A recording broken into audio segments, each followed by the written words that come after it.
Assalamualaikum warahmatullahi wabarakatuh. Selamat pagi seluruh mahasiswa.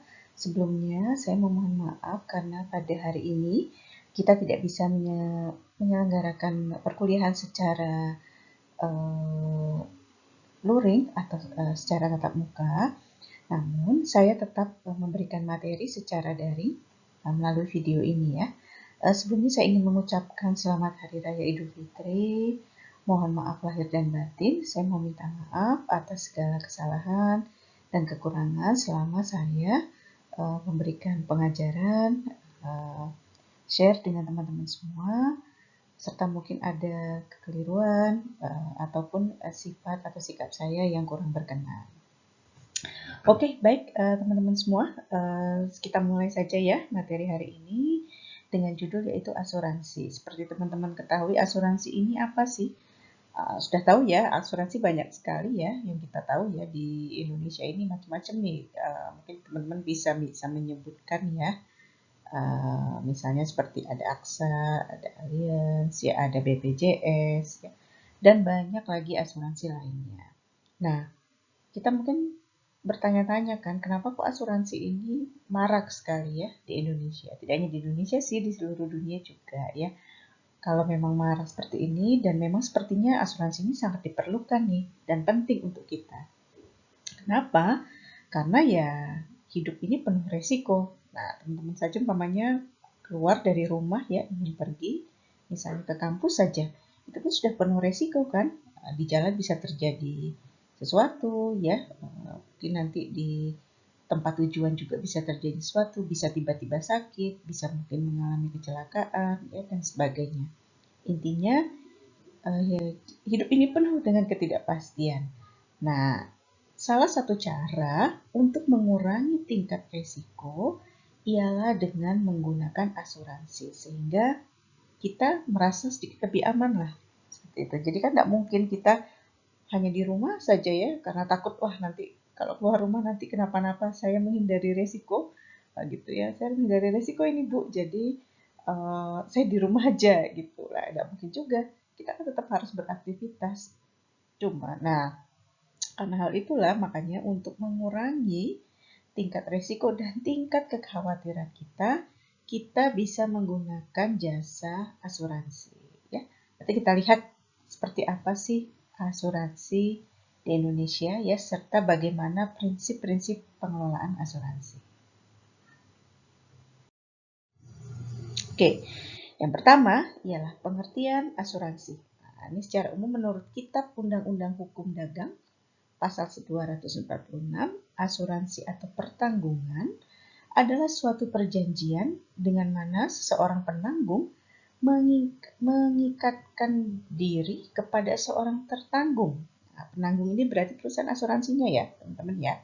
Nah, tertanggung ini nasabahnya, ya, pokoknya kita yang ingin mengasuransikan. Dengan menerima imbalannya, pihak penanggung ini berupa premi. Nah, premi ini harus kita bayarkan, teman-teman ya, harus kita bayarkan kepada perusahaan asuransi. Untuk gunanya premi ini apa ya? Sebagai untuk memberikan penggantian ya, penggantian kalau terjadi suatu kerugian. Jadi kalau teman-teman di sini sudah ikut asuransi, saya yakin mungkin sudah banyak yang ikut ya, asuransi kesehatan atau asuransi kecelakaan ya, atau asuransi mungkin kendaraan bermotornya sudah diasuransikan juga ya. Nah itu kan kita kan pasti bayar premi setiap bulannya ya. Kalau kita hitung rugi dong Bu, kita bayar premi tapi kalau kita tidak mengalami kecelakaan. Nah, sebenarnya tidak bisa dilihat seperti itu ya.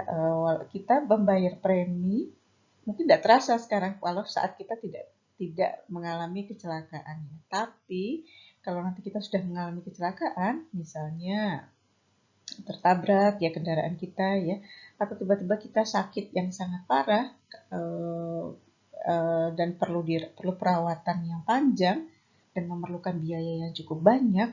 Nah, asuransi ini sangat diperlukan dan sangat membantu sekali teman-teman semua. Jadi saya sih menyarankan memang kita sebaiknya punya asuransi karena yaitu banyak sekali istilahnya ketidakpastian. Ketidakpastian yang kita tidak tahu kapan ketidakpastian itu terjadi. Ya, bisa saja kita saat mengalami kecelakaan atau sakit yang sangat berat di saat kondisi finansial kita sedang tidak bagus. Nah, bayangkan teman-teman, bayangkan kita harus bayar sendiri pribadi ya, sementara dana kita tidak cukup ya. Tapi kalau kita pakai asuransi, nah itu semua bisa tercover. Jadi saran saya sih saat ini asuransi ini betul-betul sangat penting ya. Nama juga asuransi yang lain mungkin di tempat kerja ya, ini juga diwajibkan ya. Salah satunya BPJS ya. Kenapa diwajibkan? Karena di tempat kerja, baik dari sisi pengusaha atau yang pemberi kerja ya, atau pihak perusahaannya, maupun tenaga kerjanya itu akan sama-sama merasa aman. Jadi umpamanya ada tenaga kerja ya, dia mengalami kecelakaan kerja, atau tiba-tiba dia sakit yang sangat berat, perusahaan belum tentu bisa menanggung biaya pengobatannya. Tapi dengan asuransi, baik karyawannya itu pun merasa terbantu, perusahaannya juga tidak merasa berat ya untuk menanggung perawatan dari karyawannya ya. Oke, kita lihat lagi menurut Undang-Undang Nomor 2 Tahun 1992, asuransi atau pertanggungan adalah perjanjian antara dua pihak atau lebih ya, dengan di mana pihak penanggung mengikatkan diri kepada tertanggung dengan menerima premi asuransi ya. Intinya seperti itu teman-teman semua. Oke, kita lihat manfaat asuransi apa sih? Pertama ya jelas ini ngasih rasa aman ya. Rasa aman, berikan kita perlindungan, jadi kita nggak perlu khawatir kalau mau beraktivitas ya, karena wah kalau ada apa-apa, tenang saya sudah ditanggung ya, kita semua sudah ditanggung nih, kita merasanya aman ya. Aman nih, pasti saya sudah ditanggung asuransi ya. Lalu kemudian pendistribusian biaya dan manfaat yang lebih adil. Maksudnya semakin besar kemungkinan terjadi suatu kerugian, semakin besar pula preminya. Betul ya teman-teman ya. Jadi kalau kira-kira tingkat resikonya itu makin tinggi, tentu premi yang harus kita bayarkan juga tinggi. Ya misalnya contohnya asuransi kendaraan bermotor ya. Kalau kendaraannya itu baru, ya bukan kendaraan lama, maksudnya baru, itu mungkin asuransinya masih belum banyak. Tapi semakin lama umur kendaraan kita, ya, nah itu asuransinya tentu akan semakin mahal. Kenapa Bu? Lah kan padahal kendaraannya makin lama harganya makin turun, betul. Tapi resiko kerusakannya ya itu akan makin tinggi. Ya jadi preminya tentu akan semakin lebih mahal. Jadi resiko yang semakin besar pasti preminya juga semakin tinggi ya. Lalu polis asuransi ini bisa dijadikan juga sebagai jaminan untuk memperoleh kredit ya.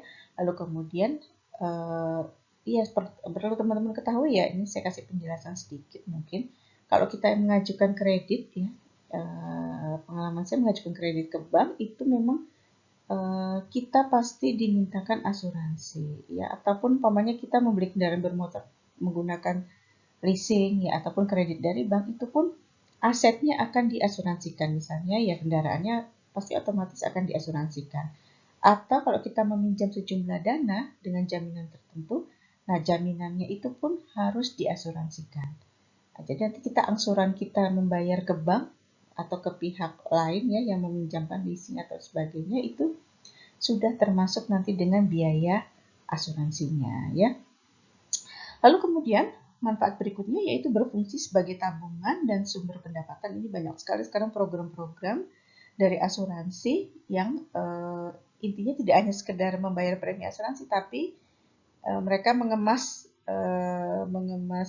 premi asuransi ini juga dalam bentuk ada manfaat lain yaitu tabungan. Nah, ya, misalnya sudah banyak beberapa perusahaan asuransi sudah mulai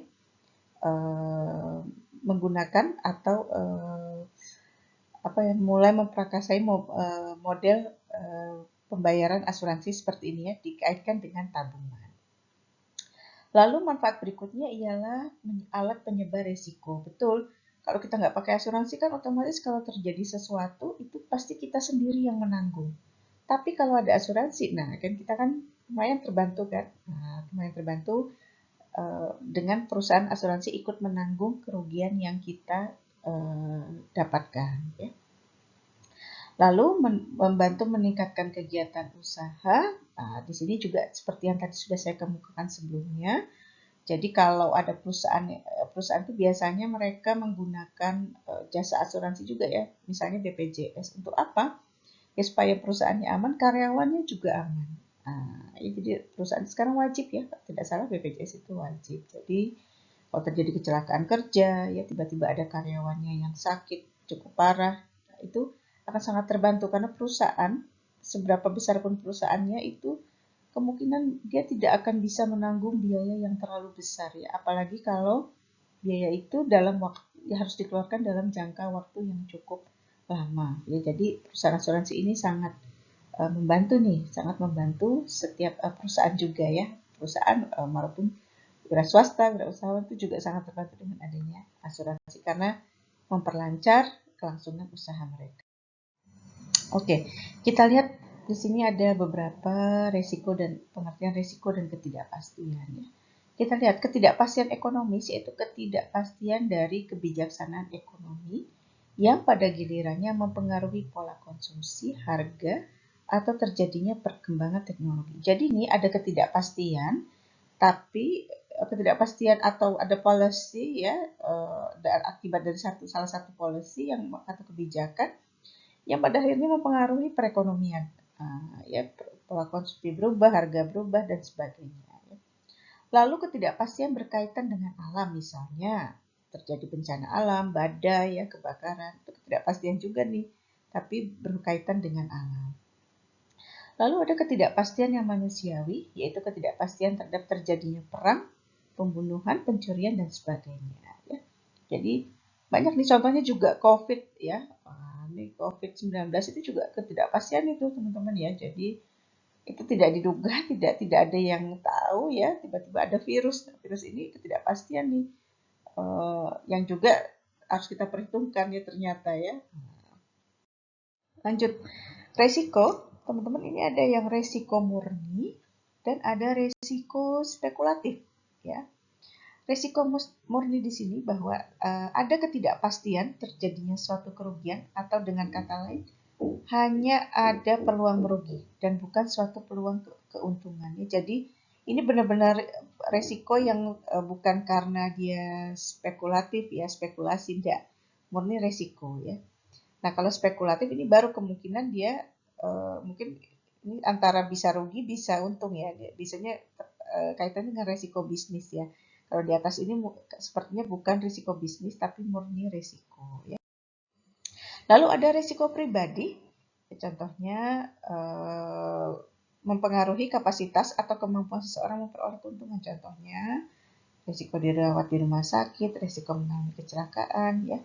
Lalu kemudian ada risiko harta, ya risiko terjadinya kerugian keuangan apabila kita memiliki sesuatu benda atau harta yang dia kira-kira berpeluang untuk dicuri, bisa juga dia nilai ekonomisnya berkurang karena rusak.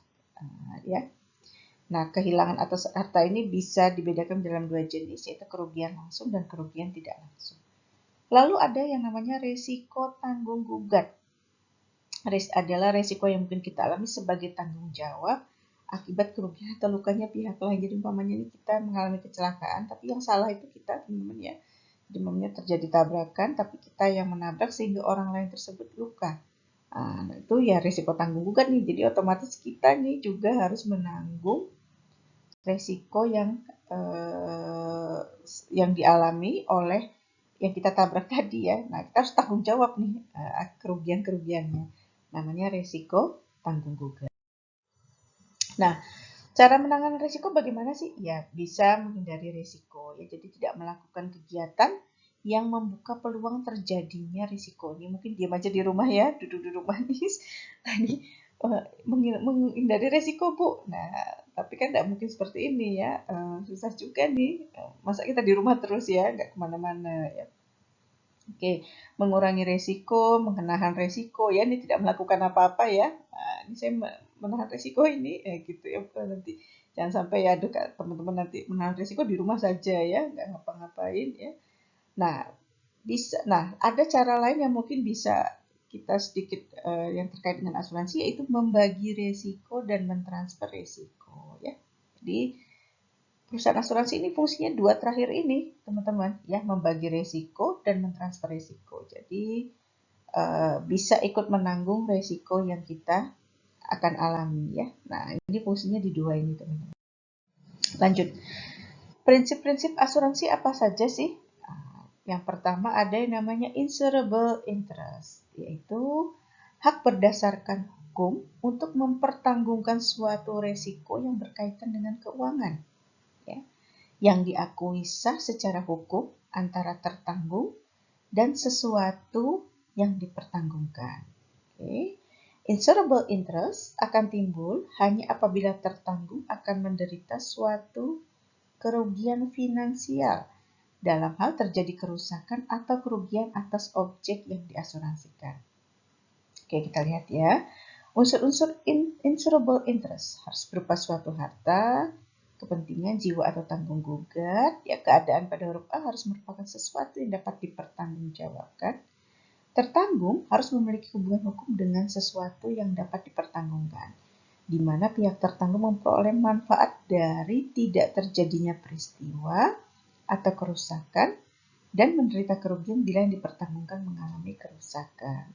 Ya, jadi insurable interest ini ya hanya muncul kalau ya tertanggung tadi menderita suatu kerugian finansial, ya, atau terjadi kerusakan atas objek yang diasuransikan. Barulah prinsip asuransi ini berlaku.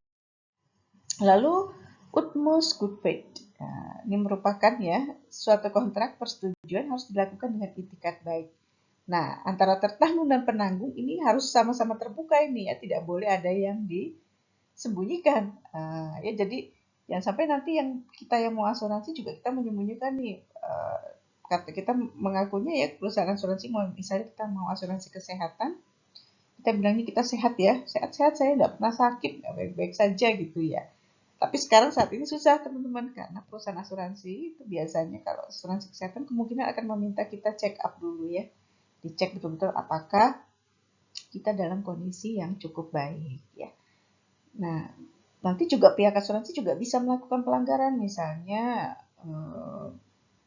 dalam perjanjiannya itu tertera perjanjiannya A, ya, dalam bunyi isi perjanjian, salah satu isi perjanjiannya misalnya A, tapi ternyata nanti begitu eksekusinya B. Nah, itu bisa saja terjadi. Makanya antara tertanggung dan penanggung itu harus sama-sama terbuka ya.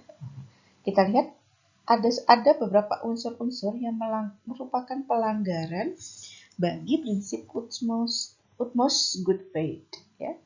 Yang pertama, non-disclosure. Itu tidak diungkapnya suatu informasi atau fakta karena tidak mengetahui atau karena dianggap fakta tersebut tidak diperlukan. Nah, jadi penanggung maupun tertanggung ini nggak memberitahukan ya, karena mereka menganggap mungkin ini nggak perlu gitu. Padahal itu perlu teman-teman informasi tersebut. Itu namanya non-disclosure. Lalu ada concealment, yaitu kesenjangan, tidak mengungkapkan atau menginformasikan suatu fakta dengan maksud menyembunyikan. Nah, ini kalau ini agak parah nih ya, dia memang sengaja tidak diinikan ya, disembunyikan gitu supaya nanti proses asuransinya berjalan dengan lancar ya. Lalu ada fraudulent misrepresentation, di sini kesengajaan memberi gambaran yang tidak sebenarnya atau suatu fakta yang materi. Ini juga tidak boleh nanti, karena begitu nanti akan melakukan proses klaim asuransi itu akan bermasalah teman-teman semua ya. Nah, makanya harus jujur nih antara pihak asuransi dengan kita, dengan pihak tertanggungnya ya. Nah, dengan nasabahnya harus saling jujur ya. Lalu kemudian ada lagi innocent misrepresentation. Di sini ketidaksengajaan memberi gambaran atau keterangan yang salah tentang fakta atau material ini memang ketidaksengajaan ya. Jadi ini masih bisa lah ya, sedikit dimaafkan mungkin ya, karena dia memang tidak sengaja, tidak tahu, tidak sengaja, tidak memberitahukan pada saat itu. Lanjut, lalu ada indemnity, yaitu mengembalikan posisi finansial tertanggung setelah terjadinya kerugian seperti pada posisi sebelum terjadinya kerugian. Contohnya, jadi ini proses penggantian ya, proses penggantian atau klaim ya. Dengan cara apa? Di sini pembayaran tunai, ya penggantian kerugian atas suatu klaim dengan penyerahan kepada tertanggung atau pihak ketiga dalam hal asuransi tanggung gugat. Bisa juga dengan penggantian, ya, diganti dengan barang yang sama. Bisa dengan perbaikan, ya, contohnya ini saya pernah juga ini kecelakaan kendaraan teman-teman, jadi ya dilakukan yang namanya perbaikan, juga penggantian, ya. Ini bisa saja lebih dari satu cara, ya, untuk menyelesaikan prinsip indemnity ini, ya. Lalu bisa juga dengan pembangunan kembali, yaitu pelaksanaan prinsip indemnity dengan cara reinstatement yang dilakukan oleh penanggung berdasarkan kontrak atau persyaratan dalam polis, ya. Lanjut, kemudian ada yang namanya proximate cause, subrogasi, dan kontribusi. Proximate cause yaitu suatu sebab aktif efisien yang mengakibatkan terjadinya suatu peristiwa secara berantai atau berurutan tanpa intervensi atau suatu kekuatan lain, diawali dengan bekerja aktif dari suatu sumber baru dan independen. Wah, bingung ini ya teman-teman pengertiannya. Jadinya gini, proximate cause ini intinya mencari penyebab jika terjadi kecelakaan, ya, terjadi misalnya kebakaran dan sebagainya, itu dicari penyebabnya dulu, ya. Penyebabnya apa nih kebakaran ini, ya? Kan kita tahunya tiba-tiba terbakar, umpamanya rumah, ya, rumah itu terbakar. Akibat penyebabnya apa? Nah, kalau rumah itu misalnya diasuransikan dan si pemilik rumah minta klaim dari perusahaan asuransi karena rumahnya terbakar, perusahaan asuransi tentu ya dia akan menanggung, tapi dia akan melihat dulu penyebabnya apa.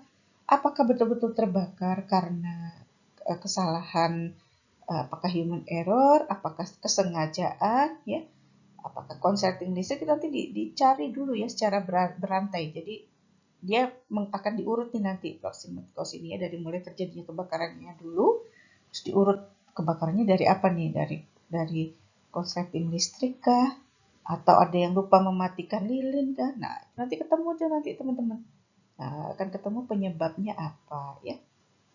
Lalu ada subrogasi. Subrogasi merupakan hak penanggung yang telah memberikan ganti rugi kepada tertanggung untuk menuntut pihak lain yang mengakibatkan kepentingan asuransinya mengalami suatu peristiwa kerugian. Ya, jadi ada juga subrogasi. Jadi umpamanya terjadi tabrakan, ya. Kan, tapi kan kita sudah aman nih, kita dilindungi oleh asuransi kan, mobil kita umpamanya hancur, ya, tapi kita juga bisa menuntut pihak yang menabrak kita, ya. Nah, bisa tuh, kita bisa menuntut juga untuk meminta ganti rugi, namanya subrogasi.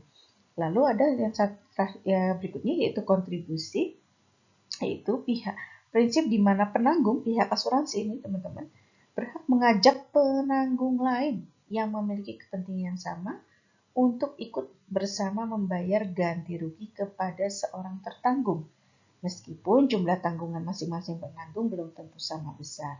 Misalnya, ya, kita mengasuransikan rumah kita ini sangat besar, namanya, ya, rumah atau gedung kantor lah, ya. Jadi kita pakai umpamanya tidak satu asuransi, mungkin 2 atau 3.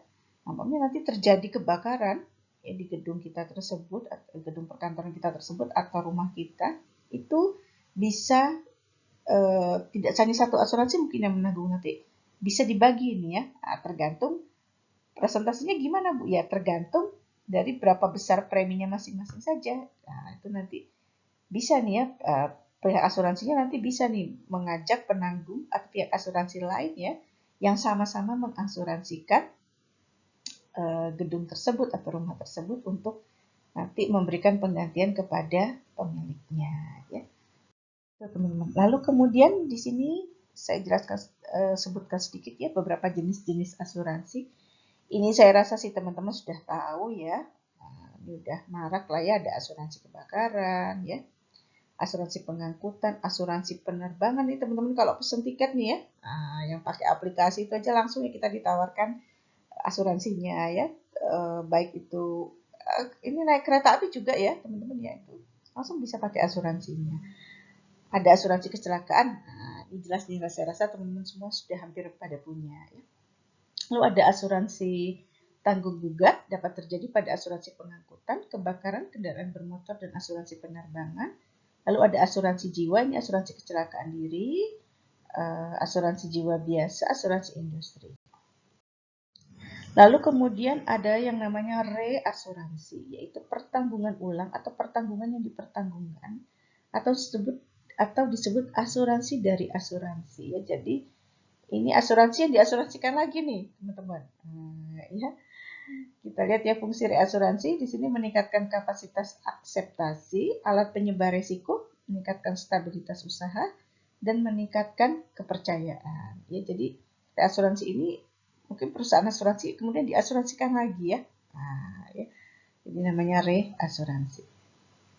Oke, baik ya teman-teman semua. Saya rasa cukup sekian penjelasan dari saya. Saya mohon teman-teman semua bisa mempelajari kembali ya mengenai asuransi ini, karena nanti juga saya mau coba ada hitung-hitungannya juga ya nanti minggu depan kita coba dengan perhitungannya ya.